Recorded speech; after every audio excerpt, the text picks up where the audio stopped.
Good evening. My name is Yolanda Vega from News 7 News. Tonight we have a special guest with me tonight, a beautiful young lady, a teacher who wants to shed light on what is occurring in the classroom. Mrs. Z, is that what you like to be called? Yes, thank you so much, Miss Vega. That is correct. My name is Mrs. Z, and I just wanted to talk briefly on what's going on in education today.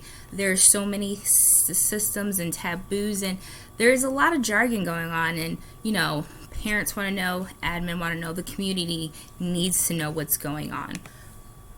Yes, indeed. I do feel that the community needs to know. I mean, we send our students to school. I don't have any children as yet, but we want to feel safe on the streets. We want to know when we send our kids, are they learning? I mean, the dropout rate is so high. Should we feel fearful in the communities that we live in? What can you tell us? Because, we see property values of homes jump and drop all the time. Is it safe? Do we need to start homeschooling our children, sending them to private schools?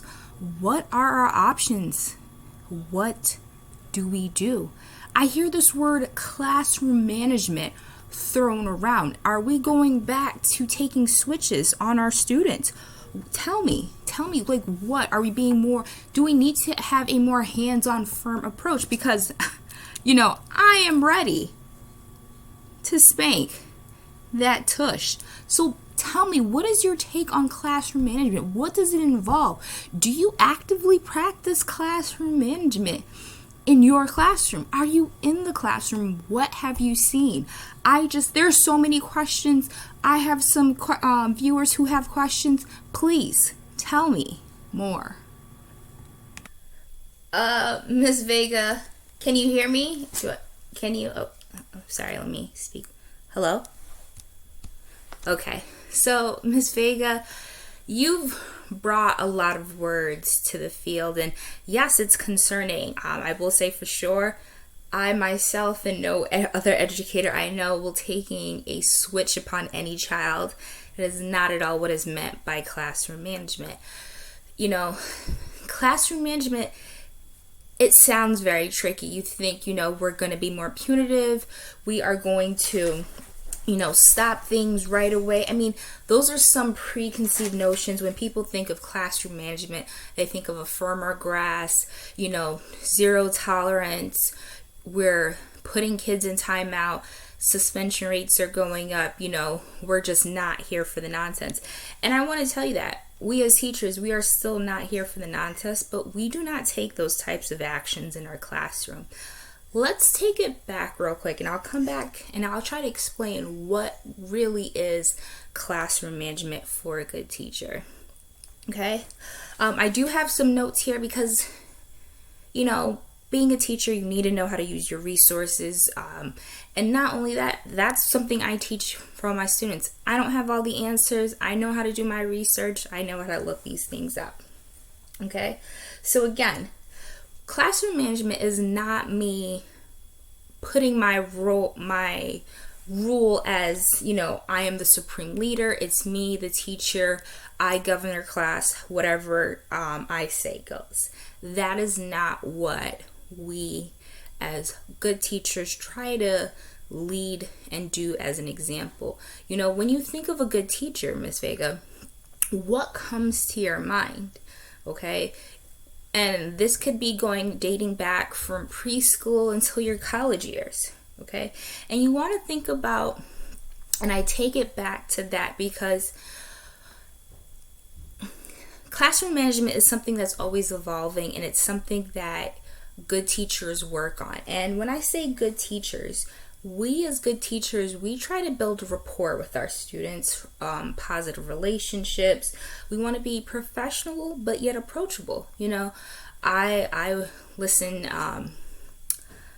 to the most not local music, but what's new and trendy, not to stay relevant, but it's my personal interest. So when my kids are doing the whoa, or they're dabbing or talking about TikToks and memes, I could kind of relate, because that's something that it's generally my interest. I'm not forcing it, and it can be little inside jokes so that they understand, like, I'm still relevant.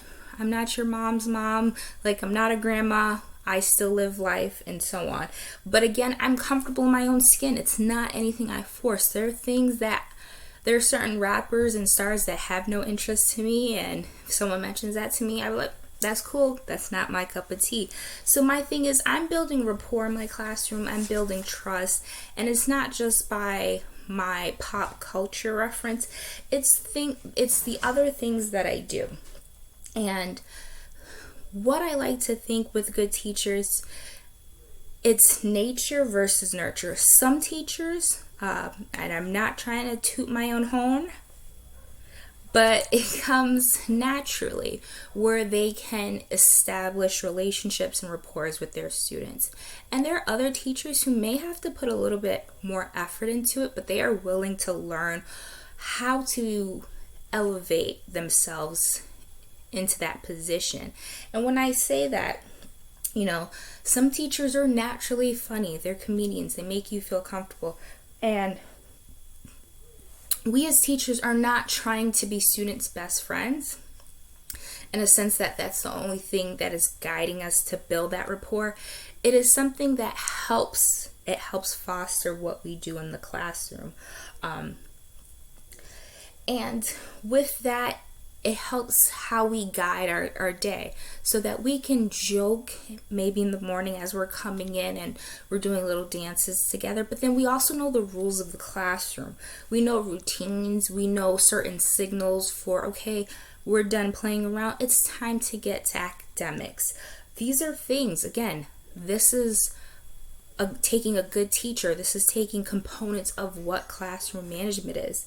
And it's help bringing and creating a classroom community. And I say that because classroom management is not just one thing, and I'm going to keep repeating that.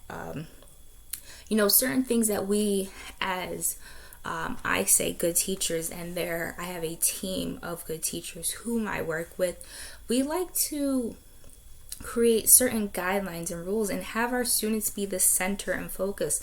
I'm not the ones creating my classroom rules of how we should respect one another.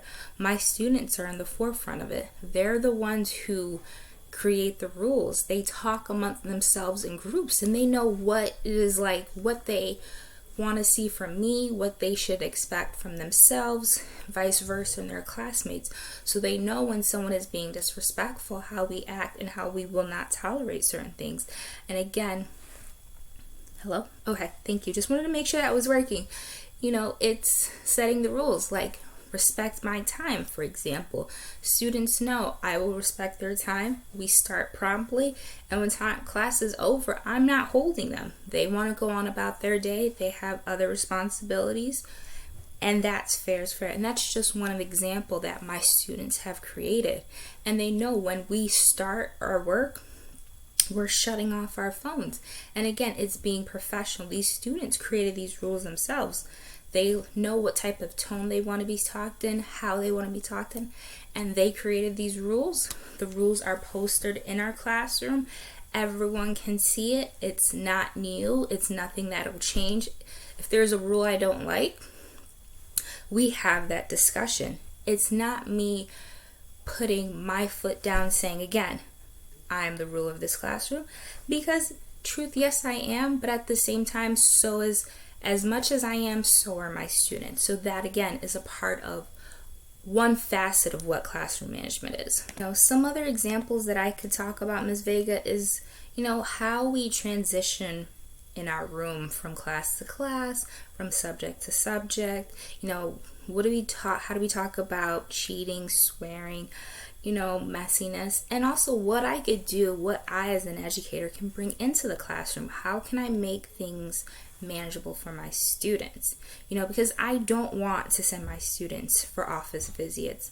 I want to be able to control the classroom so I can notice signs of bullying, aggression, protect my students because I don't know what their outside lives are. And it's not just a parental, hey, I'm going to call your mom because X, Y, and Z. We want to do less of that and more of an understanding and having that fluid relationship. And I also collaborate with a lot of my colleagues and professionals because maybe there's some student I can't reach. There may be a language barrier, age barrier, even sex. Some different cultures have different views and bias, and maybe one student may not agree with my rules and tactics, and I might have to call one of my male colleagues. But again, it's an open dialogue. It's a community of what we're doing. It's building that firm foundation and that rapport with my students, because at the end of the day, students learn from people they respect. Okay? We all don't have to be your friends, but we're going to create those boundaries and those foundations so that we can have respect in the classroom. You're going on break? Bear with me one moment. Thank you. Thank you. That was beautiful.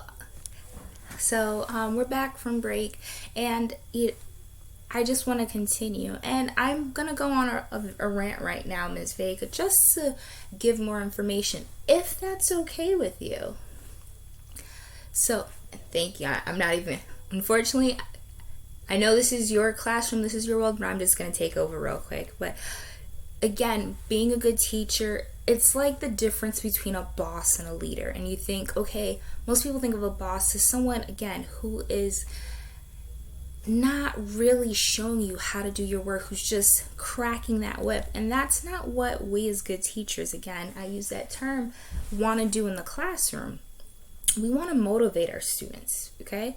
We want to lead and motivate our students. We want to be there for them.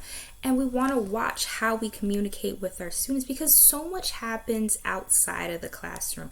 And it's not always, we don't always want to enter a power struggle for dynamics, okay?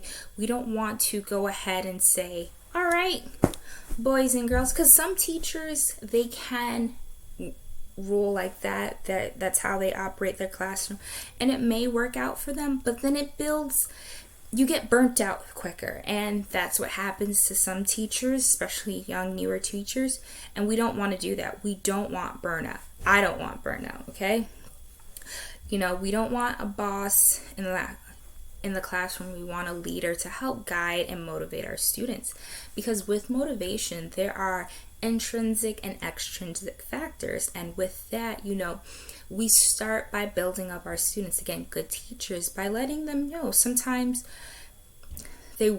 some students are naturally pleasers, some students need to work for a reward, and I'm okay with that. I will bring in candy, gum, drops, free homework passes, TikTok dance videos, whatever my students need to outwardly to help keep them pushing, whether it be a movie night, movie day, popcorn, snacks. I could do that as long as it's not breaking my bank, because we know what teachers' salaries are, but at the same time, it's for the joy of the students. And eventually we do try to move away from those outward extrinsic tangible items, so it's more intrinsic, because we want our students to feel the pride knowing that they were able to do that fraction problem. They can read, they can write, they can express themselves. Okay, so again, it's about being a good leader, being able to motivate, not having that power struggle. And then also it is about knowing what we do for our students and why we would want to use control. Because sometimes, you blow your temper as a teacher. I'm not saying I am cool and level-headed all the time. There are students who make me want to, I'm not saying I put my hands on anybody. I'm not ready to lose my job nor go to jail because of anybody's child. But it gets your bubble blowing, and you want to know, what is it that I can do so that I don't get to that point? Because sometimes it's not always about what you say, because it begins a cycle, basically. also known as the conflict cycle. There's a stressor. Maybe a student comes in, slams the door, who's late, slams the door. I may be in my feelings. They may see that. They may have a behavior real quick by shouting. I may have a reaction and saying, okay, go to the office. And now they're stressed, and then it's a cycle. And now everyone think, okay, now if I come in late and slam the door, it's an automatic office referral. But that's not the case. I have to step outside myself sometimes. It's like, okay, is the student usually always late? Do they usually have an attitude with me? Am I also in my feelings because maybe someone cut me off in the morning or didn't let me finish saying what I wanted to say? And again, we are all human. We all have our feelings, but we need to be able to be cognizant of it, because power struggles, it makes no sense.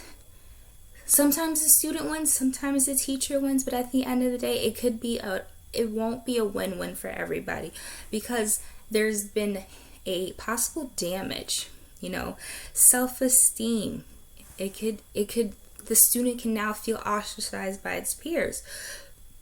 And we don't want that. We want to go ahead and fix the situation, because there are so many things that could have been happening, again, with either parties.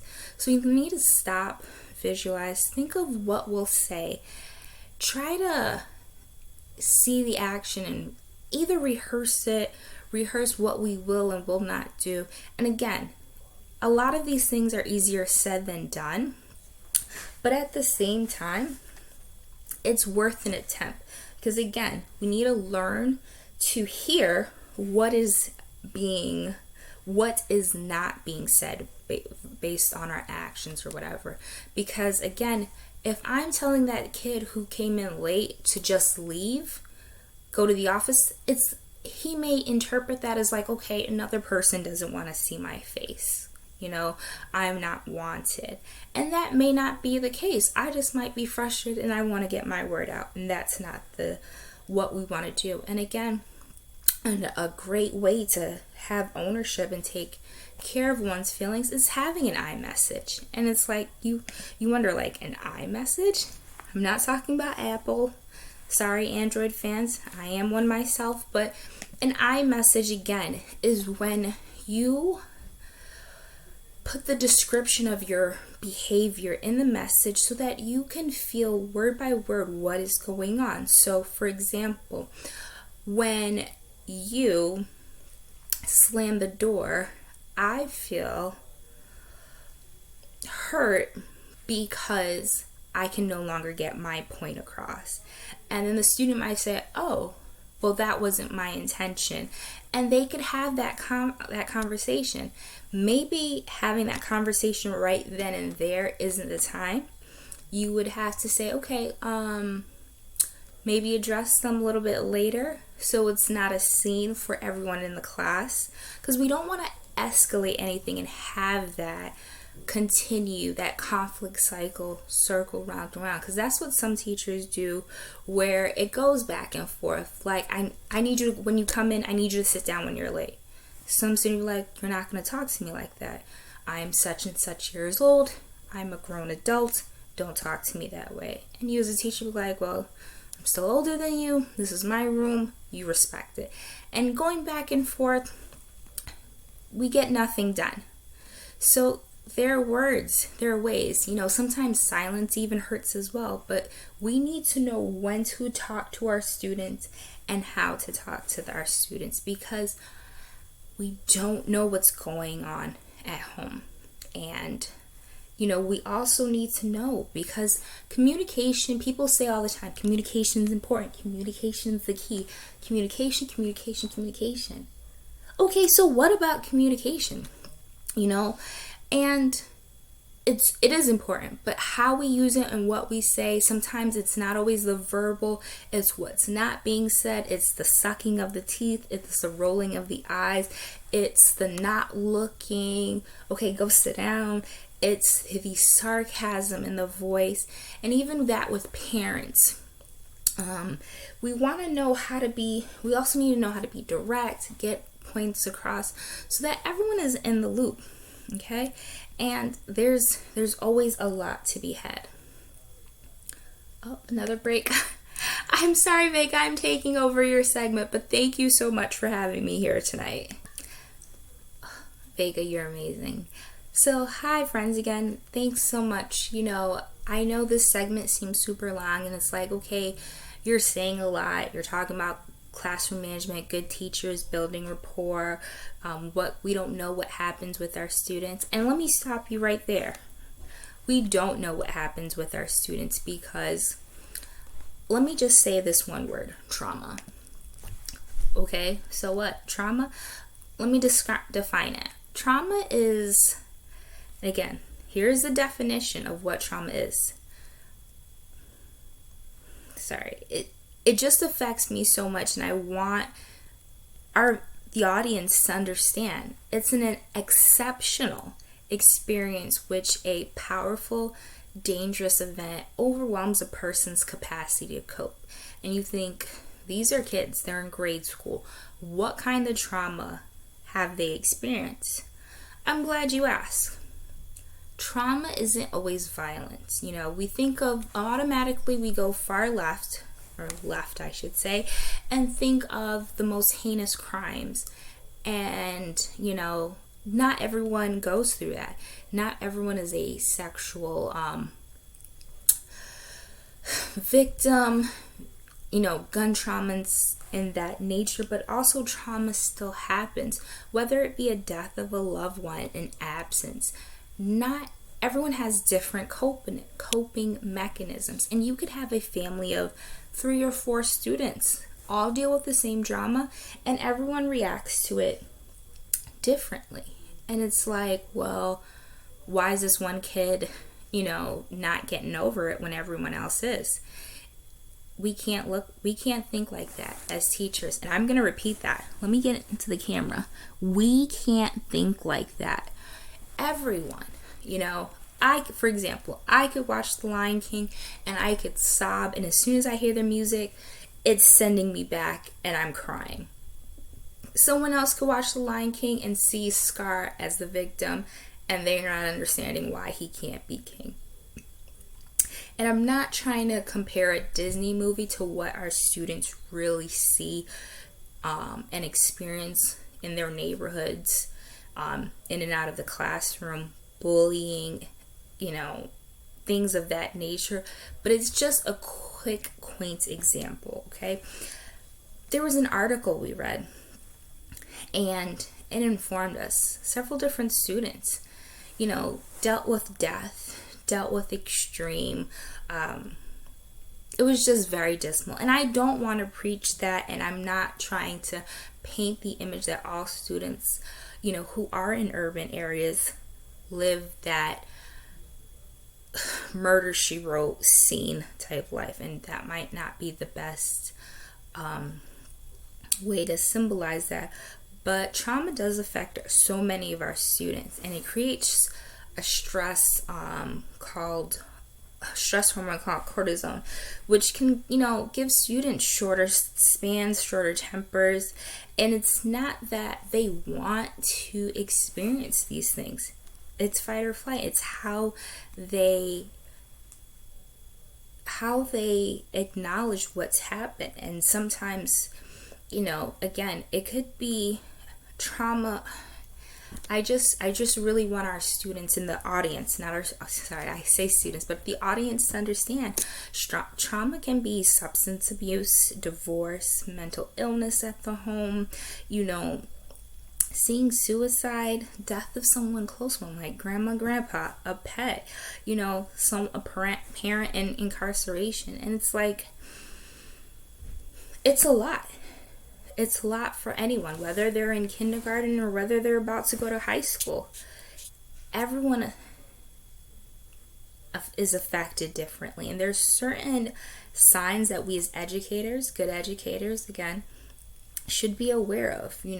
How maybe a student might become, who used to be super loud and boisterous and a people person, is now withdrawn. We need to know what to do when we see that, how we can understand them, maybe support, ensure. We need to know, again, as good teachers and building that rapport and having good management, be able to pull our student to the side, because let's say if they stop doing their homework, their assignments, they're not talking, they're not eating, they're sleeping in class, we're not going to shout on them at that moment.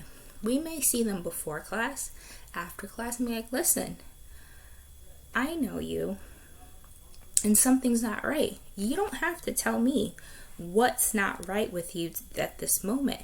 You know, if there's somebody else in the building you feel more comfortable with speaking to, whether it's a counselor, another teacher, a principal, or someone else, you have every right. I want to get you to the right person, so that, not that you just snap out of it, so you can get the right help. And again, it's a cycle, it's a wheel. We're building, you know, and we as teachers need to know, whatever conversation I had with that student, I'm not running next door and telling another co-teacher or another grade teacher, this is what's happening. You know, let the student be, let us be professional, respect their privacy, you know.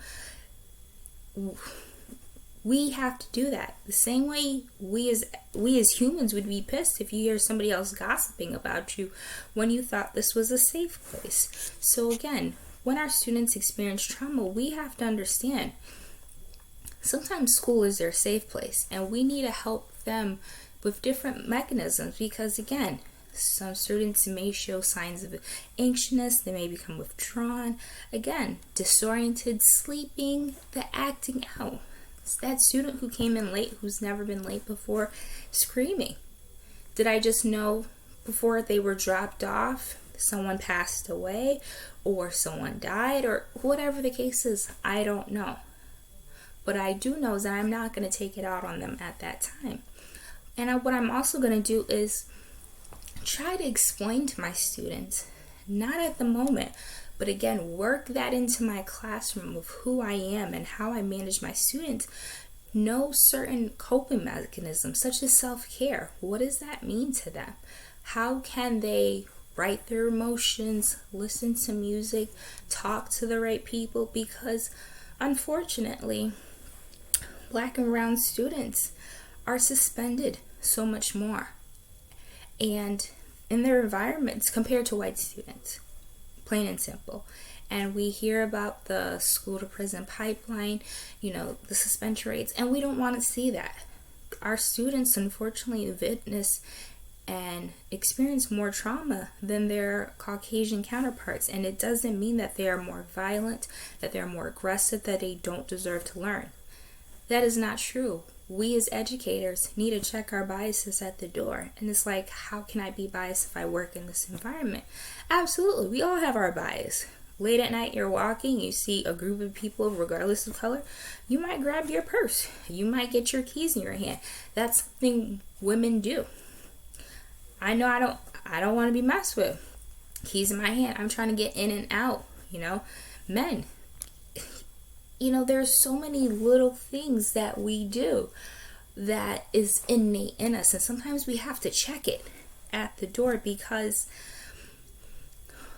our feelings and our emotions can stop us from seeing the truth. And in a classroom, our students need us to believe and understand them. And that's why I just want to, again, I'm just looking over at my notes. I want students to understand and know that there's a way. And one thing that we as educators can do is restorative justice. And you think, okay, what is that? What is this kumbaya business that they're starting now in the classroom? And I say ha to you, because it's not that. Again, it's building our classroom. It's building the community. Okay?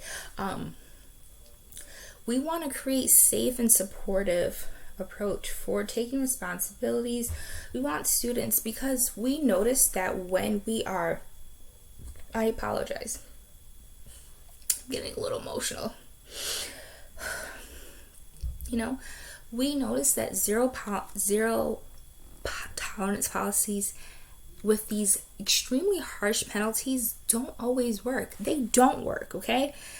You know, there's no evidence that shows that expulsion stops bad behavior, okay? It doesn't help the offender, it doesn't help the victim. We don't want that. But what we do want to do, again, I go back to community, is work on creating a community within the classroom that just spreads out. And I think good teachers, again, can do that. So that's why we need to check our bias. Again, it's unconscious. It's not, sometimes you see someone who wears glasses or who's speaking another language and you want to say something. Sometimes you just start speaking loud and you're like, whoa, I can hear you. I may not speak the same language. I'm not deaf. You don't need to speak louder. Or you may naturally feel sympathy for someone who's differently abled. Whether they're good or bad or they come from a good place, there's still a bias, and we need to know, how do we address them? How do we have good community gatherings where we could speak on this so that we could correct students' behavior? We could stop sending students to the office for no reason, so they could be in the classroom to learn, because that is why they come to school. And how we work with our students, because again, if students don't come to school, we as teachers don't have jobs. The community, the nation, I know, Vega, you mentioned housing rates and things of that nature. It's a cycle, and we want to break the cycle and create a practice, again, that is supportive. Students are able to take responsibilities for their actions, and it's good for both offenders and the victims, because how often does the victim have a chance to have a say and speak their mind? Okay? So let me briefly give some examples of what restorative justice is and how it works. So it can work in circles where we respect everyone's perspective. We allow them to speak. There is quality in what they say. We try to problem solve. There's shared turns in leadership, and interests are heard because we want to be heard. We want students to see. And how do these circles work? Do we just sit around and sing kumbaya? No, not at all. There's a method, there's reason, there's, I don't want to say laws, but there are rules in place. Whether it's done in person, and I know we're virtual now, but we have a talking piece, like I have the microphone today, and we set the rules. We everyone in the group, they understand what the object signifies, why we do it, how do we talk to other people, show expression, what is allowed, what isn't allowed, how we either physically or virtually pass the pieces, what happens when the person who's talking has the piece, and how we address them. If we don't have anything to say or don't want to contribute, it's not forced. That is the thing. You could just listen the whole time. And maybe when you feel like you're ready, you get the piece, you raise your hand, and you contribute. Or if you have nothing to say, you simply pass. And no one, and again, these rules and guidelines are censored so that no one feels forced to share. No one feels out of turn. And why we have closing ceremonies, who wraps them up, the importance of going in the circle, what type of circles we may have, whether it be non-sequential, sequential, the importance of that. So just to wrap things up, I want to say that, again, classroom management is not at all about showing dominance in the classroom. Classroom management is about creating a community in the classroom so that students feel comfortable, parents feel comfortable, teachers, admins feel comfortable, so that we can create learning, growth. We can address problems in classroom. We don't have to send students to the office at every whimper or yell or scream, so that we could handle our students, so that we could put those things aside, because 99% of the time we are not always having these, we're not always trying to send our students to class. We need to teach. There's tests we need to do. There's basic content we need to learn. We want to teach. We want to teach our students. We want them to feel fulfilled and learn. We want them to have that confidence in them, so they could change their environment. And this is why we do what we do. And I myself and my other colleagues who are good teachers, we take so much pride and care in our work and what we do, and why we may take a few weeks in the beginning of the semester and not truly learn anything curriculum based, because we are trying to foster that relationship, that community, those rules, those expectations, those standards, because I am not the boss in my classroom. I am the leader. I am not the boss, and there's a difference. And that's why, I am going to toot my horn and say I am one of the best, and I work with the best in administration, because we constantly work on these we put into play these theories and practices so that our students feel safe here. And when they feel safe, and when things outside our control happen, our students know that we are not going to flip like a quarter and send them astray. We are going to embrace them even more and show how we can overcome this, okay? And again, whether it be bullying, whether it be something that happened externally at home, we are not gods, and that's not what we're trying to do. We are all human. We are trying to live. We are trying to get to the next grade and the next year and the next so on. But we need to know how we can speak life in every day, how to address certain things and not be run by fear or anger. And again, it's not always sunshine and rainbows in the classroom. Sometimes there are tears shed, but let it be tears of joy and not tears of regret, because we had to suspend the student 10th time and then later find out someone in the house committed suicide. So they're being evicted, they're homeless, or so on. So again, good teachers practice great classroom management. So thank you so much, Vega, for allowing me on your platform this evening. I hope I didn't take too much of your time. It's been a pleasure meeting with you. Oh, shit.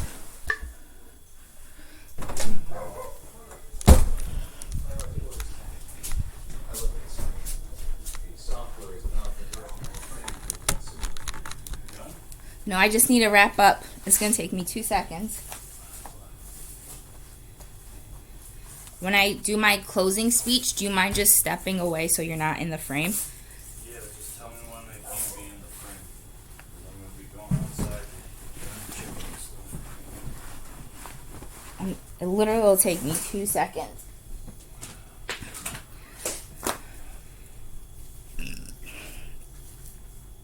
Oh my gosh, I'm recording! Wow. Ladies and gentlemen, you have heard it first. Thank you, Mrs. Z. That was riveting. It was long-winded. It was captivating. I want you to know I feel safer putting my kids in your classroom.